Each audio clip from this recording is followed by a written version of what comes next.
Morning motivators. Let's say that you are a runner and you have decided that you are going to focus on strength training. Strength training is a massive performance enhancer.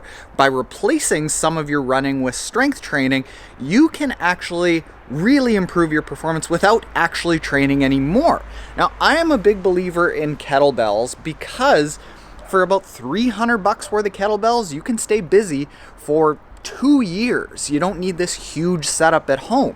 But then you might be wondering, okay, what kettlebell movements should I use? Today I'm going to go through 5 kettlebell movements that are going to increase your lower leg stability, increase your balance, improving your ability to transfer the effort you're putting out into forward movement so you get faster, and reduce injuries. So when we're approaching strength training for running, there's a few things that we want to keep in mind. Number one is because running is so leg focused, we don't want to be beating up our legs to the extent of like feeling tired, feeling sore the next day. So we're going to design the movements and the workouts in a way that it activates muscles, strengthens muscles, but doesn't beat the muscles up. Second is the big toe and the stability of the foot with running is really, really important for transferring that power. So I'm going to recommend that you do this barefoot or with some of these super cool looking Vibram 5 fingers. Next is we want to focus on lower leg stability so that every time we plant, it's nice and stable. It's not planting and then shaking. We want that to be nice and stable. And then we want our core to not be wiggly. We don't want to be planting and then leaking energy out to the side. That leaking energy is going to slow us down, and that little bit of tiny movement from side to side when we plant is also going to result in injuries. So we're going to focus on stability here, activating muscles, not beating them up, and strength and stability in the lower leg. Let's dive into the exercises. First exercise we're going to do is a cross-body clean. A clean is just picking the kettlebell up and getting it into the racked position. How we're going to do this is by placing the kettlebell at the opposite foot to our hand. So if we're going to pick it up with the right hand, we're going to have the kettlebell down at the left foot. You're going to twist a little bit, and that twist is focusing on the cross-body activation. Like when we land, we need this side of the body to be activated all the way across. So you're going to grab the kettlebell, lift it up, and you're going to notice that everything across here is going to be activated. And it's as simple as doing that. This rotational movement is also going to open up our hips and our mobility so that we don't get tight and just focus on linear movements where we start losing range of motion. Next movement we're going to do is a modified kettlebell swing. It's a pause swing. And why we're modifying it this way is because it allows us to be a little bit more powerful, a little bit more explosive, and stretch the muscles a little bit so that we're strengthening our end range of motion. It's not enough just to be mobile. You want to be mobile and strong at the end of your mobility range. So what you're going to do is have your kettlebell out about 2 feet in front of you. Nice wide legs, maybe a little bit wider than shoulder width apart. Bend down and look forward. So this is going to strengthen your lower back so you're not arching your back and likely creating back issues. So look forward, grab the kettlebell, swing, and the movement and the modification is that you stop it out front. Swing, out. Swing, out. So you get that nice explosion of the swing, but bringing it down creates that little bit of stretching at the back of the hamstrings, getting us the explosive power while also focusing on strength at the end range of motion. Next one, this is a really big favorite of mine for stability, for that lower leg stability, for stability in the core. Seems really simple, but I guarantee you when you do this the first time, you're going to be astounded at how tough it is.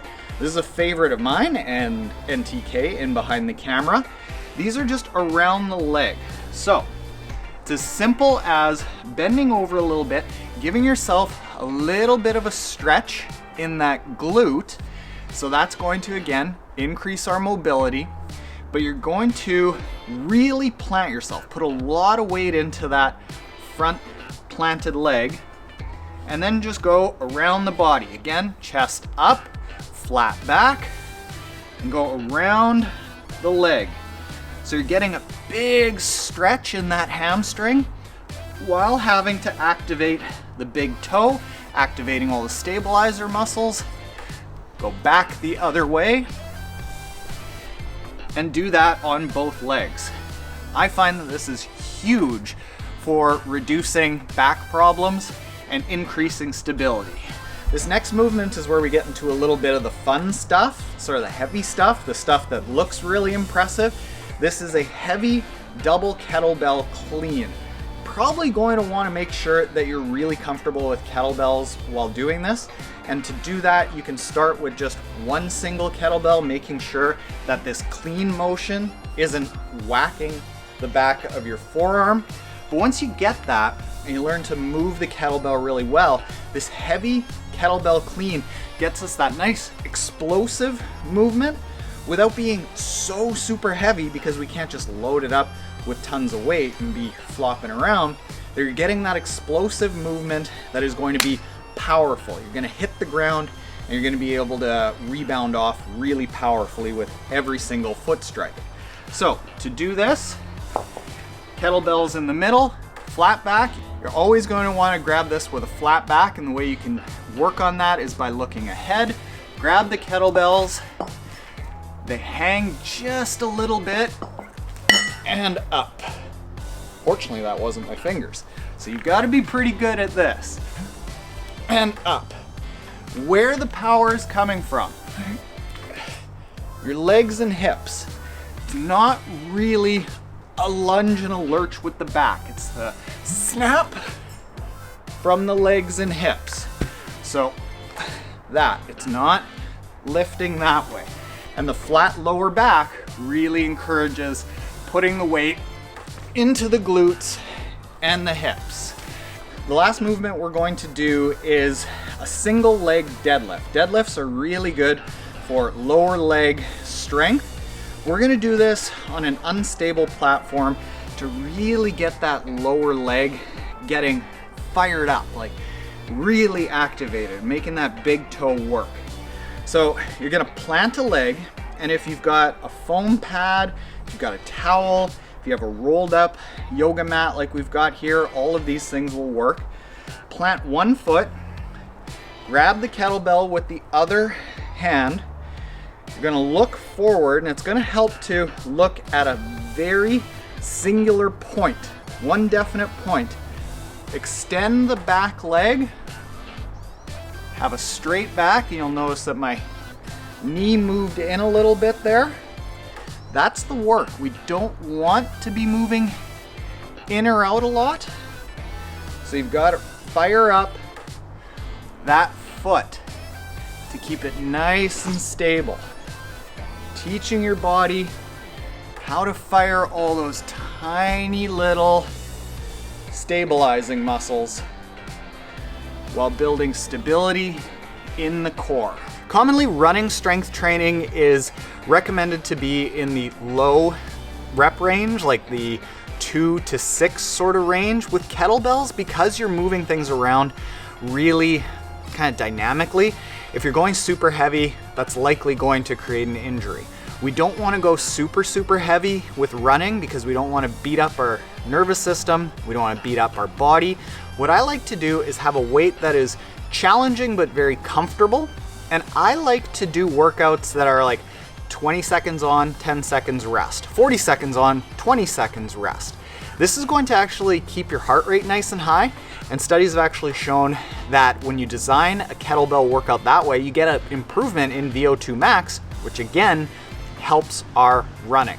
So you get that nice stability, that nice muscle activation where your muscle tissues are nice and strong, you're stable, and you're improving your VO2 max. Do these 5 exercises and your running is going to be much more stable and greatly improved. If you aren't already subscribed, make sure you hit the subscribe button below. And if you want a training plan that incorporates 25 hours of guided kettlebell strength movements, you can go to app.mymotive.com where we have training plans for running, trail running, cycling, triathlon, duathlon, swim run, all with this strength training guided for you. Later, motivators.